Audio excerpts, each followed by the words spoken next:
Oh, yes. Welcome back, everyone. Tonight I have a review for War for Cybertron Siege Deluxe Class Sixgun. He's number 22 in the War for Cybertron Siege toy line. Sixgun is an Autobot, and he's also a Weaponizer, which is a special subcategory of Deluxe Class figures that break apart into weapon emplacements to be wielded by other Deluxe or larger figures in the toy line. If you don't know who Sixgun is, you are definitely not alone. He is a very obscure character.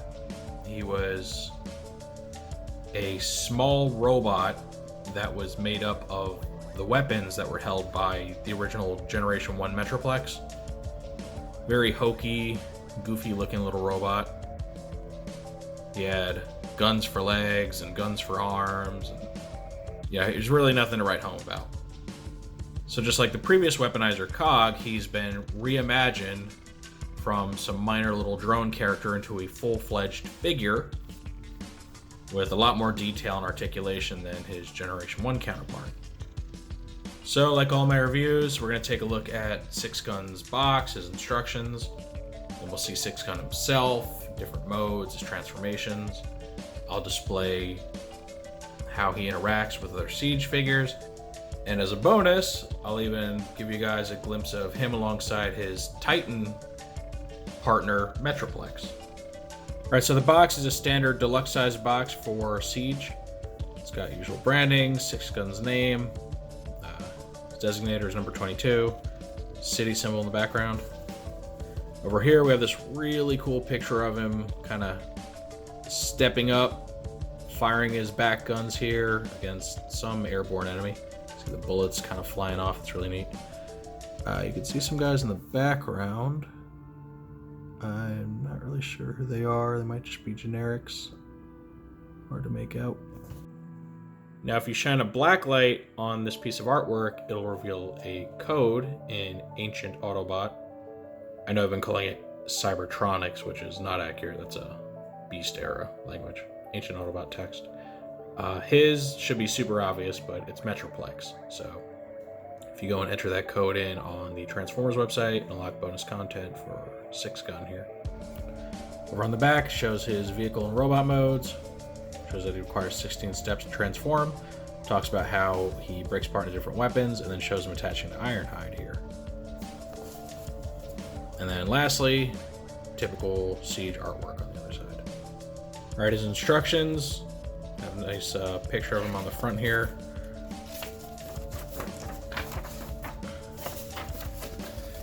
This side shows his transformation from robot to vehicle mode. You got his cross cells and compatibility with the smaller classes over here.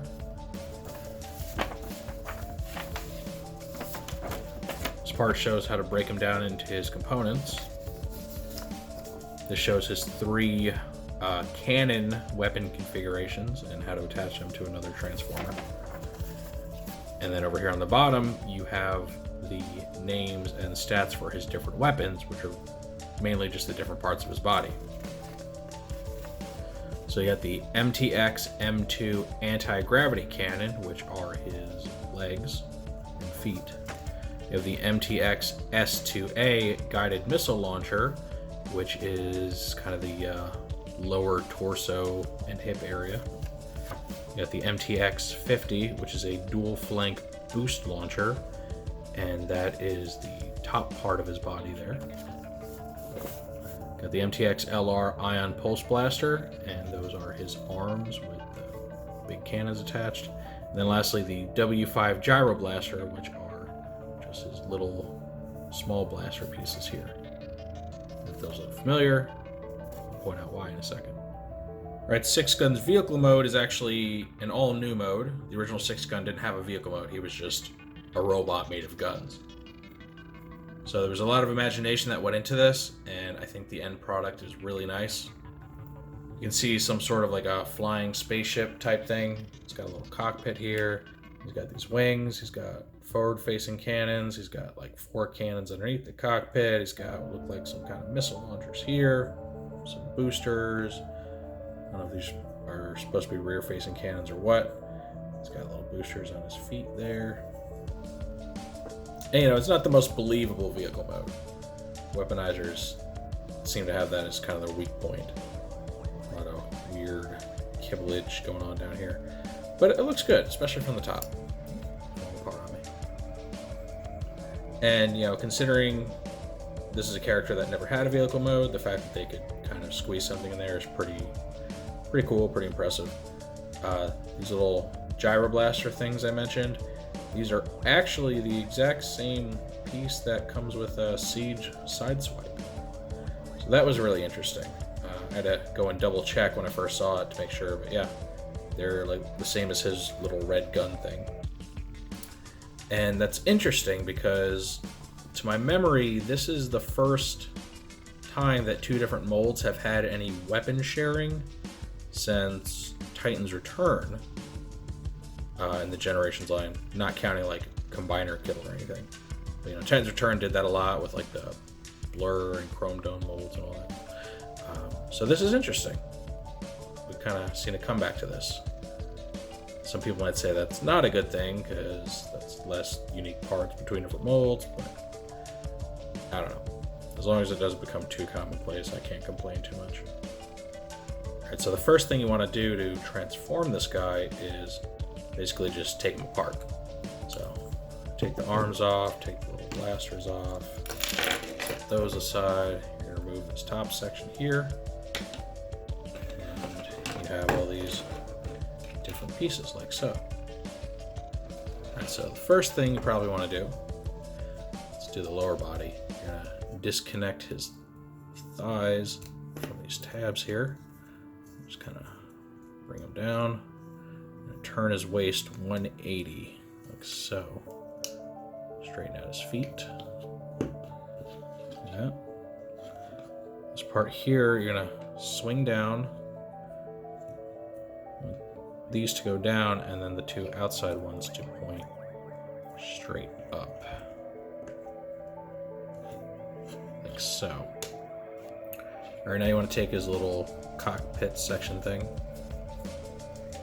And you want to plug it in here.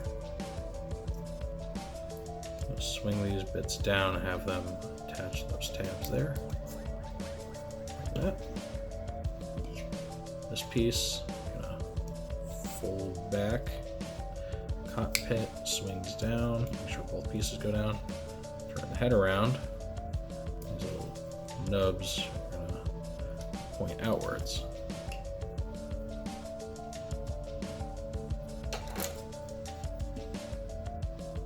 The arms you want to attach with this black circle pointing outwards and the wings pointing back, like so.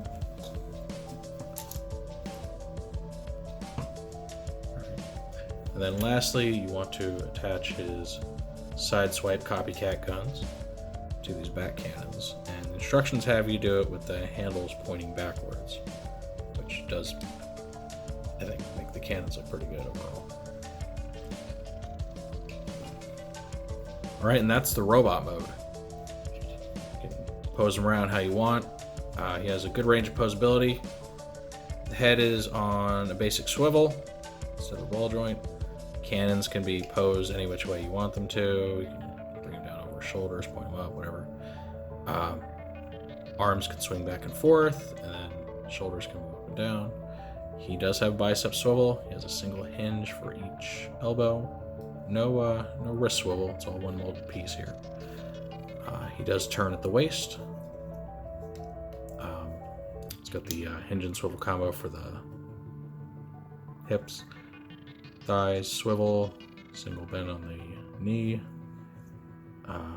Not really ankle roll, but the feet do kind of bend in and out, so that might give you some more posability.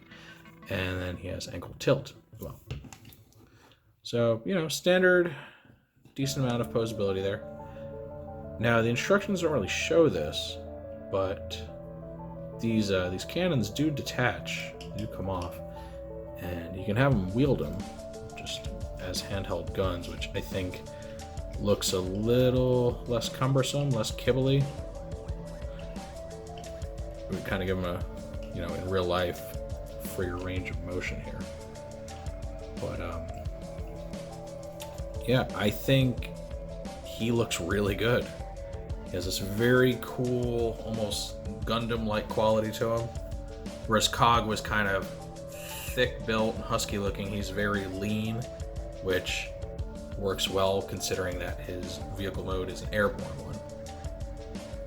He's just doesn't have any excessive kibble really either. Kind of very streamlined robot. And yeah, I like him. He's very solid, not floppy at all, despite the fact that he comes apart into little pieces. And he just has a very impressive robot mode.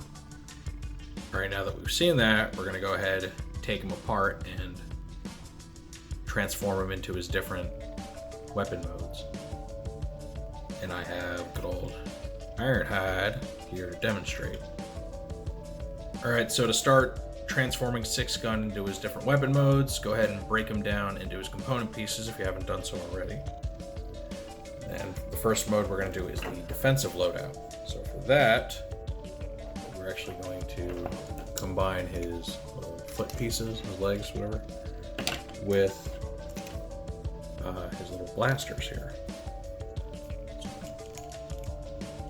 You'll plug them in like this, with the post facing the inside of the knee. Do the same thing here. And then you actually want to flip these pegs out like that.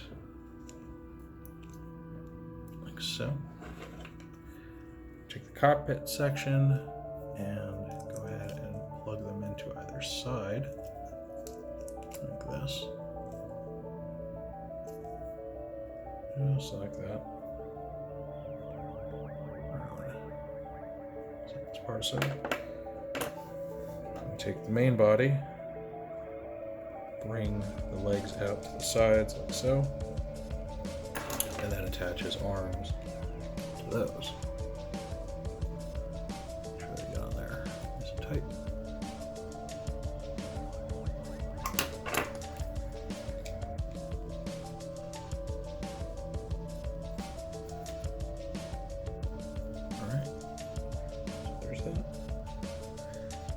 And then lastly, you just want to flip this handle out. Alright, so both of these main components are actually going to attach to Ironhide's back. So you're going to attach the first one we did directly to his back. Like so. Peg it in there. And this cockpit part, we'll actually have it lean forward, but just this half, that half stays down. And then I'm gonna go ahead and attach the second piece on top of that. Now this is not a stable combination at all. For one thing, Ironhide's shoulder kibble prevents this from plugging in very securely. So your results will vary depending on which figure you're attaching this to. And it makes him incredibly back heavy. So much so that he does not want to stay up, he just wants to lean back. And that's going to be an issue for most of your figures, I would imagine. So just keep that in mind. This looks cool, makes him very heavily armed, looks like he has some kind of like jetpack thing going on. But I'm not going to be using this combination much because it doesn't end up working out very well. But hey, if you can find a way to make it work, you know, good on you. I don't like how unstable this thing is. Alright, next I'm going to do the offensive loadout. So I've gone and pretty much reset everything. So for this loadout, you want to take the cockpit section, attach the two little gyro blasters to the ends of it, like this. That part. I'm going to take the main body, make sure this handle's flipped out if it's not still.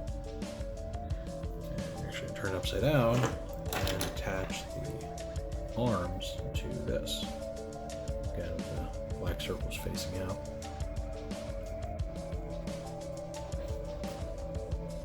Alright, so you create this. Now, the way we attach this to Ironhide. First, we're going to use these as boots for him. booster things. So we're gonna attach those to the bottom of his feet. So, we'll make him a little bit taller, a little more imposing.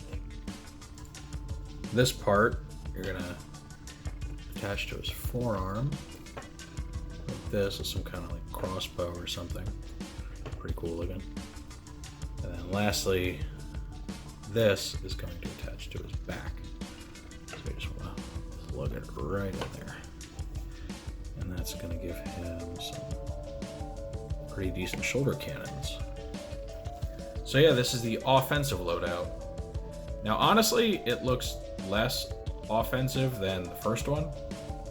Doesn't seem to be as over the top with the guns and all that. But so yeah, there's the offensive loadout.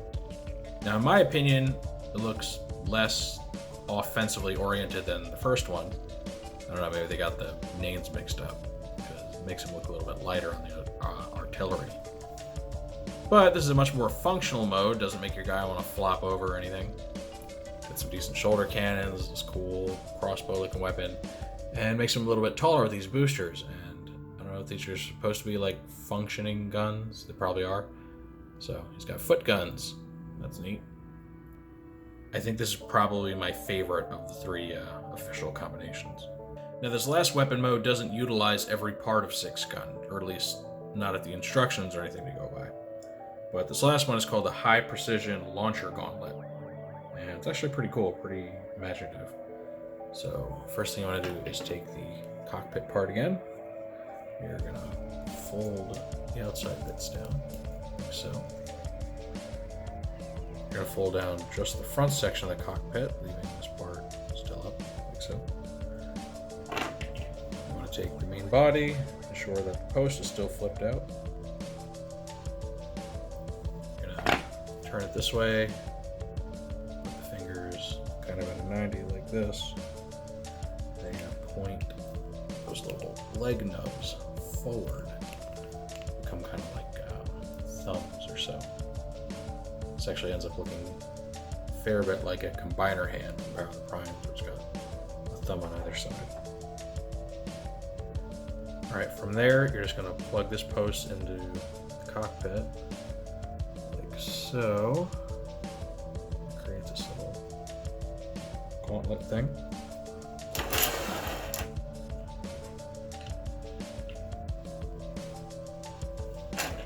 And then you're just going to take Ironhide and attach this to the hole in his forearm.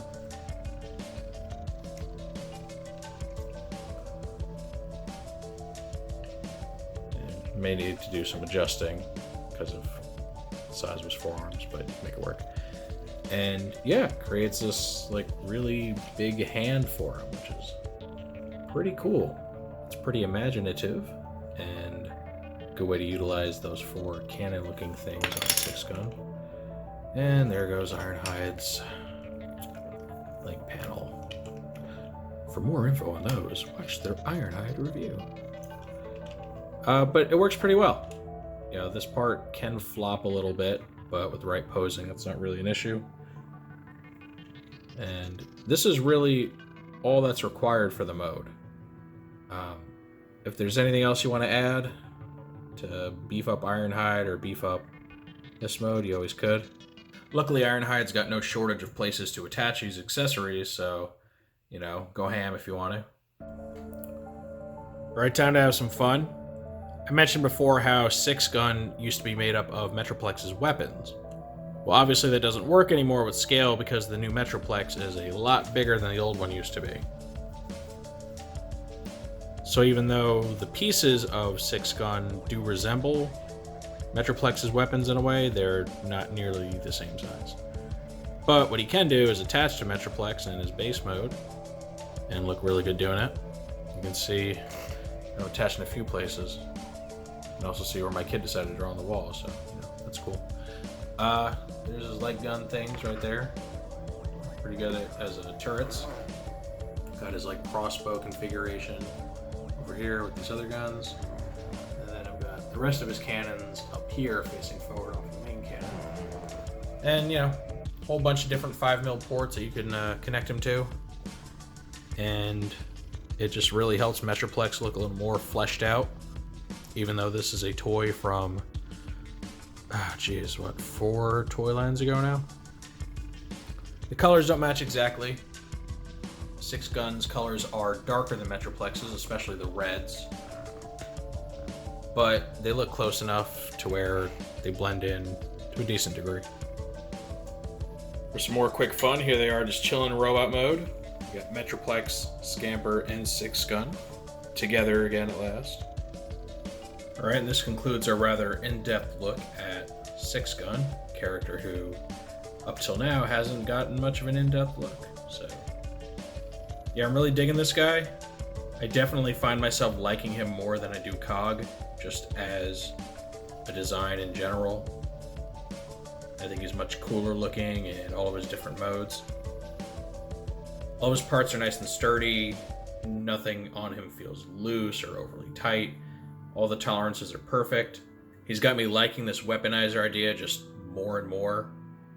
There's one other weaponizer coming down the pike that we know about, Brunt, which is Triptychon's partner. Time will tell if we see any more of these, but I will be very happy if we do. Maybe if we're lucky, Takara will throw a Metro Titan our way. If they did that, then who knows, maybe we'd get a redeco of Sixgun as Metro Shot, who was Metro Titan's little buddy. It's kind of wishful thinking. I mean, we've already gotten Grand Maximus from Takara, but there's still no version of his Cog to be seen. But I'm still going to keep holding out hope. Maybe we'll get these in like a Generation Selects line or something. And it's easy money for Hasbro and Takara. Just a quick redeco, market them to the collector community as an obscure character, find the right medium to distribute it with, and boom, profit. Alright, but I'm going to go ahead and cut off the review here. What do you guys think of Sixgun? Do you think he's worth adding to your collection? Are you happy to see he and Metroplex finally reunited after all these years? Love to hear your thoughts down below in the comments section.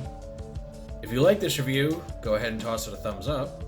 If you want to see more reviews like it or any of my other Transformers related content, just make sure to hit the subscribe button as well as the notification bell to ensure that you're always given a heads up when I post something new. Thank you all for watching this review of War for Cybertron Siege Sixgun, and with all that said, I will see you next time.